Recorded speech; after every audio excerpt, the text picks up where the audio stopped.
నీకు విషయం తెలుసా? నీకు విషయం తెలుసా? చెప్పకుండా ఎలా తెలుస్తుంది? అలా గొంతు చించుకుని అరుతావే, చెప్పి సావచ్చు కదా. రావే! ఎక్కడికి రావచ్చు దొంగ నా కొడక? అట్లా కదా ఎర్రగా కాల్చి పిర్ర మీద వాతలు పెడతాను దొంగ నా కొడక. ఇంట్లో పనులని నువ్వు చేస్తావు వస్తే నేను చచ్చి 3 రోజులు అయ్యింది. చత్తే సావు. ఎవడికి నాకేమన్నా చెప్పి చచ్చావా? నాకేమన్నా ఆస్తి రాసి ఇచ్చావా?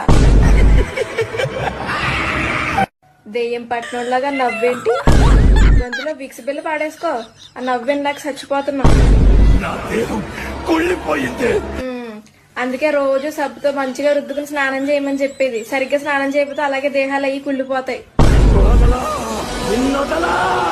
వదలకపోతే చీపురు కట్ట తిరిగేసి ముడ్డు మీద వాతలు పెడతాను. ఒకసారి చెప్తే అర్థం కదా నీకు? మేము బొమ్మలు అయ్యి కొను. నువ్వు బొమ్మలు అయ్యి అమ్ముకోవాలంటే పక్క వీధిలోకి వెళ్ళి అమ్ముకో. మా ఇంట్లో చిన్నపిల్ల ఎవరు లేరు. పొద్దున్నే బొమ్మలో అని అమ్ముకుంటున్నాను.